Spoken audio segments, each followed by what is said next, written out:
हाँ गाइस, मैं योगेंद्र कुमार दुबे और आप देख रहे हैं मेरा channel grammar with Yogendra sir. बच्चों, आज मैं आपके लिए डायरेक्ट और इनडायरेक्ट के बहुत ही महत्वपूर्ण टॉपिक इंपरेटिव सेंटेंस को लेकर के आया हूँ। आज हम पढ़ेंगे इंपरेटिव सेंटेंस का डायरेक्ट से इनडायरेक्ट कैसे बनाएं, और असर्टिव इंट्रागेटिव को मैंने पहले ही पढ़ा दिया है, आप मेरी वीडियो को देख सकते हैं। इसके पहले कि आज की कक्षा हम शुरू करें, आप सबसे पहले मेरे चैनल पर यदि नए हो तो चैनल को सब्सक्राइब करके बेल आइकन जरूर प्रेस कर दीजिएगा। आइए स्टार्ट करते हैं आज की पढ़ाई। तो यहाँ पे आपने देखा है इंपरेटिव सेंटेंस हमने लिखा है। तो इंपरेटिव सेंटेंस में कितनी चीज़ों का समावेश होता है पहले उस पे हम समझ लें, या यो कहे कि हम यो समझ लें कि इंपरेटिव सेंटेंस क्या होता है। तो यहाँ पे मैंने हिंदी में लिख रखा है, इंपरेटिव के नीचे आज्ञा, सलाह अथवा प्रार्थना सूचक वाक्य, ये इसका हिंदी अर्थ है। जिसके हिंदी अर्थ को समझने से ही हम इस बात पर पहुंच जाते हैं कि इंपरेटिव सेंटेंसों में buy one get two free वाला ऑफर चल रहा है। अर्थात कि यदि इंपरेटिव सेंटेंसों को हम पढ़ते हैं तो उसमें उसके माध्यम से हम किसी को क्या कर सकते हैं, आज्ञा अर्थात आदेश दे सकते हैं, किसी को सलाह दे सकते हैं और निवेदन भी कर सकते हैं। अर्थात इंपरेटिव सेंटेंस में तीन बातों का समावेश होता है। नंबर एक क्या, ऑर्डर। ऑर्डर माने आदेश, हम किसी को आदेश दे सकते हैं। नंबर दो क्या है, एडवाइस है ना, हम किसी को सलाह दे सकते हैं। और नंबर तीन होता है रिक्वेस्ट, हम किसी कार्य के लिए या किसी कार्य को करने के लिए किसी से रिक्वेस्ट भी कर सकते हैं। ये तीन बातें है ना, अर्थात कि ये तीन बातें इंपरेटिव में हमेशा सम्मिलित होती हैं। जब हम इसको डायरेक्ट से इनडायरेक्ट बनाते हैं तो अब यहाँ पे हमको इन तीनों चीज़ों का ध्यान देना पड़ेगा, यही मुख्य चीज़ है। क्यों?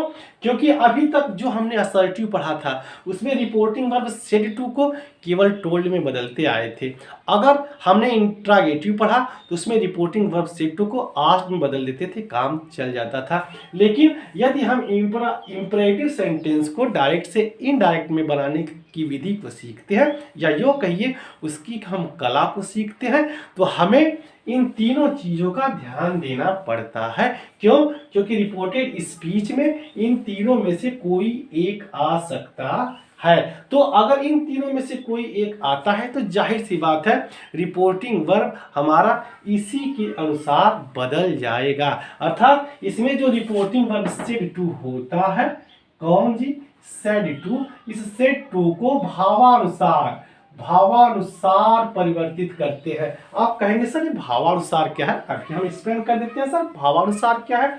भावानुसार का मतलब ये है कि रिपोर्टिंग वर्ब पढ़िए और रिपोर्टेड स्पीच को पढ़िए। रिपोर्टेड स्पीच को पढ़ने के पश्चात अब आपको क्या भाव मिलता है, उसको पढ़ने से अगर आदेश झलकता है तो रिपोर्टिंग वर्ब सेड टू को उसके अनुसार बदलेंगे। अगर एडवाइस मिलता है तो उसके अनुसार बदलेंगे, और यदि रिक्वेस्ट मिलता है तो हम रिक्वेस्ट के अनुसार से ही रिपोर्टिंग वर्ब सेड टू को बदलते हैं। आइए देखते हैं अगर इस रिपोर्टिंग वर्ब सेड टू को कैसे बदलेंगे। यदि ऑर्डर हो तो ऑर्डर, यदि वाक्य रिपोर्टेड स्पीच को पढ़ने से हमको यह लगता है कि नहीं अमुक वाक्य में, अब इसके अमुक वाक्य में ऑर्डर दिया गया है, तो आप अपने सेड टू को बदल देंगे ऑर्डर्ड में। किस में बदलेंगे सर? ऑर्डर्ड में, या कमांडेड में। एक्चुअली कमांडेड का जो प्रयोग होता है वो सेनाओं के लिए, अगर सेना का कोई अधिकारी कोई आदेश देता है तो उसके लिए आप कमांड का प्रयोग करते हैं, और जनरली वे में जब आपको आदेश दिया जाता है तो आप ऑर्डर का ही प्रयोग करेंगे। तो पहला प्रकार ये हो गया कि यदि रिपोर्टेड स्पीच से आदेश का भाव झलकता है तो रिपोर्टिंग वर्ब इस सेड टू को आप ऐसे बदल देंगे। दूसरा चीज क्या है, यदि सलाह मिलता है मतलब एडवाइस मिलता है तब आप क्या करेंगे। यदि रिपोर्टेड स्पीच को पढ़ने से यह पता चलता है कि अमुक वाक्य में एडवाइस है तो आप इस सेड टू को किस में बदल देंगे, तब आप इस सेड टू को बदलेंगे एडवाइज्ड में। एडवाइज्ड है ना, इसको आप एडवाइज में बदल देंगे, है ना, एडवाइज में बदल देंगे, या इसको सजेस्टेड में भी बदला जा सकता है। ठीक है।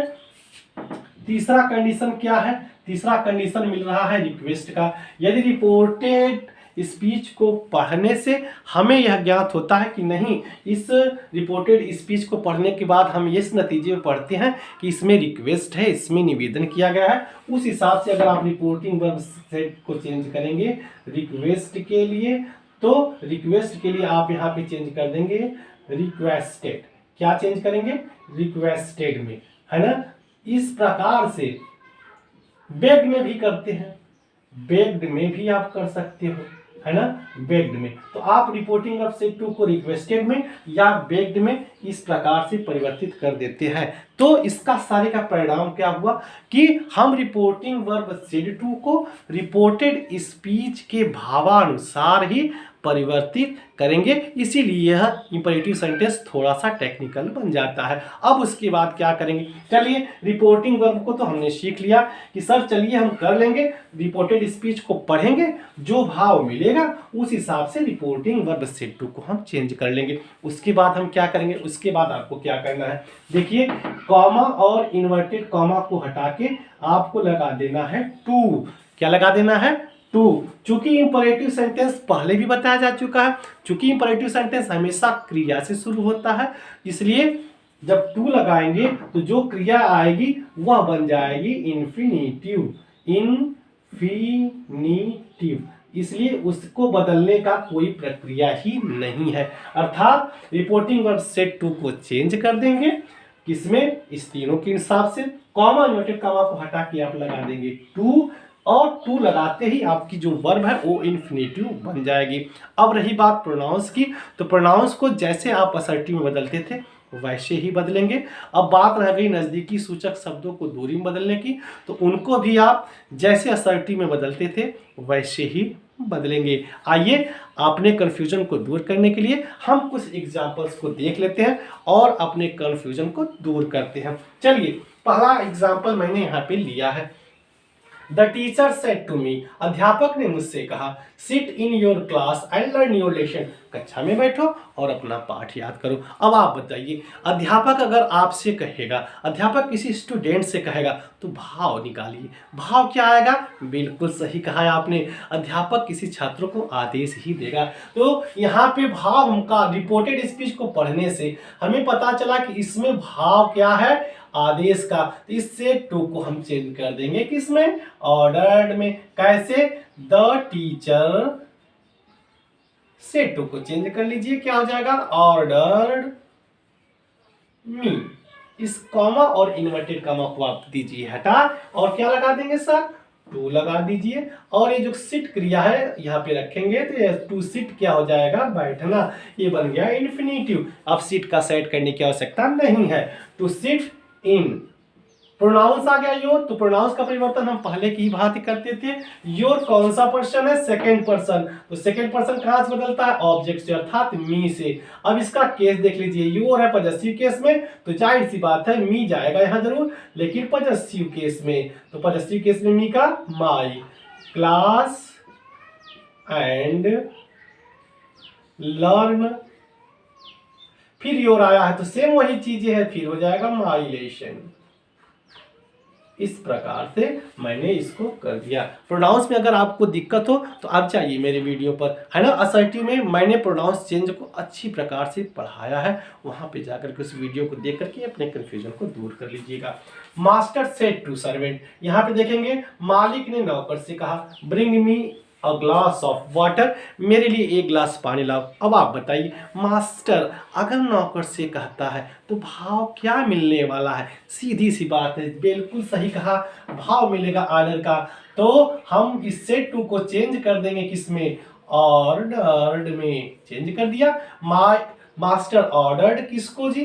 सर्वेंट को, है ना। कॉमा इन्वर्टर का आपको हटा क्या लगाएंगे? टू, जैसा हम जानते हैं टू लगा दिया। यहाँ ब्रिंग है, ब्रिंग लगा देंगे। मी है फर्स्ट पर्सन, है ना, तो सन 123 हमको याद है, तो फर्स्ट मतलब सन यस से संबंधित रखेगा, जाएगा सब्जेक्ट के पास, मी को ले जाएंगे सब्जेक्ट के पास, मास्टर के पास। अब जो मास्टर यहाँ पे जाएगा, मास्टर मतलब मालिक मानते हैं ही, तो अगर ही जाएगा तो किस केस में जाएगा? जो इस केस में ए है, तो मी किस केस में है? ऑब्जेक्टिव केस में, तो मास्टर के लिए जाएगा तो बन जाएगा हिम, बिल्कुल सही, him a glass of water, ये आपका बन गया। अगला देखेंगे, Mohan said to his friend, Mohan ने अपने मित्र से कहा वर्क हार्ड, कठिन परिश्रम करो। आप अपने मित्र को आदेश नहीं दे सकते, ये बात का आप ध्यान रखिएगा। कोई मित्र आपका आदेश मानेगा नहीं, उसको आप बड़े प्यार से सुझाव दे सकते हैं, सलाह दे सकते हैं, ये तो सीधी सी बात है, आप भी समझ रहे होंगे, ठीक है ना। तो Mohan said to his friend work hard, तो सेड टू को किस में बदला जाएगा? भाव क्या है? मित्र से कहना है, तो एडवाइस आ जाएगा, तो वहां हो जाएगा मोहन एडवाइज्ड हिज फ्रेंड, यहाँ कॉमा इन्वर्ट कॉमा को हटाएंगे, लगा देंगे टू, हो जाएगा वर्क हार्ड, खत्म काम। एकदम आसान है मित्रों, कहीं परेशानी हो रही है नहीं, केवल आप वीडियो पर लास्ट तक बने रहिए और आपके सारे डाउट्स को मैं ऐसे ही बड़े आराम से क्लियर कर दूंगा मित्रों। आइए देख लेते हैं पुनः। Servant said to his master please give me some 5, please give me, यहाँ पे छोड़ दो सम को, प्लीज गिव मी 500 रुपीज। अब यहाँ पे सर्वेंट ने किससे कहा? मास्टर से कहा, क्या? प्लीज गिव मी 500 रुपीज, कृपया मुझे 500 रुपए दीजिए। अगर रिक्वेस्ट का भाव है तो उस वाक्य में प्लीज या काइंडली जरूर आएंगे, इस बात को आप स्पष्ट समझिएगा। अगर रिपोर्टेड स्पीच में प्लीज अथवा काइंडली है तो निसंदेह रिपोर्टिंग वर्ब को आप रिक्वेस्टेड में बदल ही सकते हैं, क्योंकि प्लीज और काइंडली रिक्वेस्ट के लिए आते ही है। लेकिन एक चीज ध्यान रखेंगे, जब रिक्वेस्टेड में आप रिपोर्टिंग वर्ब से टू को बदल देंगे, इस प्लीज को यहाँ से हटा देंगे। आप पूछेंगे सर क्यों? ऐसा इसलिए क्योंकि प्लीज का भाव तो आपने पहले ही रिक्वेस्टेड में दे दिया है, इसलिए। चलिए हम करते हैं, कैसे करते हैं, यहाँ पे लेके जाएंगे servant requested his master, very good. यहाँ पे आप क्या करेंगे? कॉमा इन्वर्ट को हटाएंगे, यहाँ लगा देंगे टू प्लीज, तो पहले ही हमने हटा दिया, मिल गया गिव, यहाँ पे लग गए गिव। मी है फर्स्ट पर्सन जाएगा, सर्वेंट के पास ए है, ऑब्जेक्ट तो सर्वेंट ऑब्जेक्ट हो जाएगा हिम। क्या? 500 क्या मांग रहे हैं भैया? रुपीज, इनको आप दे दीजिए, हो गया, है ना। Servant requested his master to give him 500 rupees. अगला देख लेंगे सर, ये हो गया। अगर ऐसे वाक्य नेगेटिव हो जाए, है ना, अगर इंपरेटिव सेंटेंस में नकारात्मक भी आ जाए, तो ऐसे वाक्यों को बदलने के दो नियम है। पहला नियम सुन लीजिएगा, रिपोर्टिंग वर्ब सेड टू को, इसको भाव के अनुसार जैसे यहां बदलते थे वैसे बदल दीजिए, इस डू को हटा दीजिए, नॉट के बाद टू लगा दीजिए, आपका वाक्य बन जाएगा, है ना। एक वाक्य ऐसे, इसको ऐसे देख लेते हैं। पहला प्रकार क्या है? माई मदर, क्या कहा? My mother say to me do not play in sun, तो धूप में मत खेलो, तो धूप में मत खेलो मना करें तो एक सलाह हो गया, तो सलाह के बाद भाव आ रहा है, माई मदर एडवाइज्ड मी, ठीक है। ये नेगेटिव है डू नॉट, तो हम दोनों को नहीं हटाएंगे, डू को हटा लेंगे, नॉट को ऐसे ही लगा देंगे, नॉट, और ये जो क्रिया उसके पहले लगा देंगे टू, ठीक है ना। यही आपको करना है ना। रिपोर्टिंग वर्ब से टू को भावानुसार बदल देना है। My mother advised me not to, यहाँ पे आप लगा देंगे प्ले, कहाँ? इन शन, ये आप समझिए, आपका वाक्य भी पूरा हो गया, है ना। ये तो प्रथम प्रकार रहा। अगर ऐसा आप न करना चाहें तो आप कहेंगे सर दूसरी विधि क्या है? दूसरी विधि में मैं आपको बताता हूं।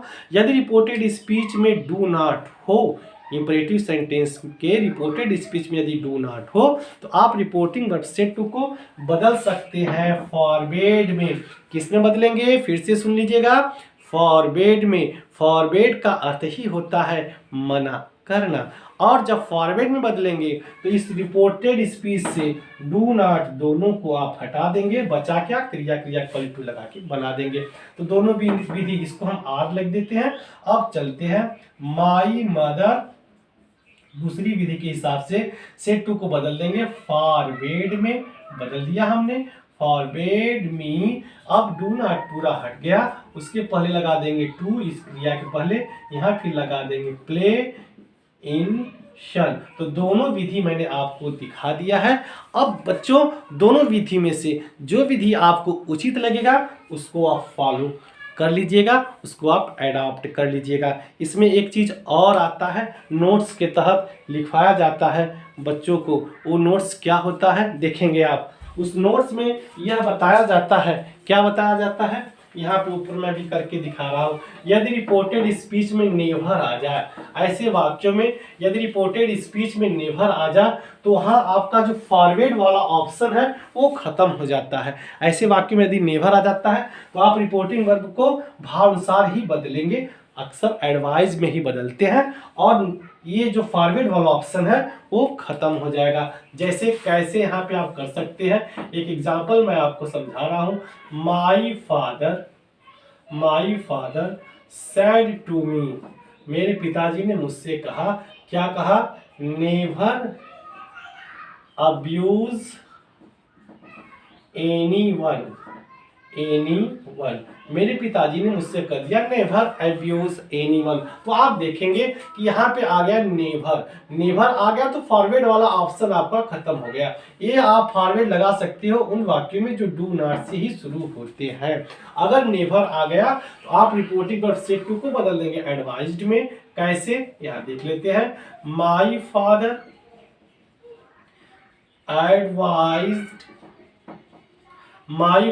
Advised me, comma inverted comma को आपने हटा दिया है ना, क्या किया, कामा इन्वर्टेड कामा को आपने हटा दिया और यहाँ लगा दिया नेवर, और नेवर के बाद आपने लगा दिया टू, यहाँ लगा दिया आपने अब्यूज एनीवन। बस इस प्रकार से हमने इसको कर दिया।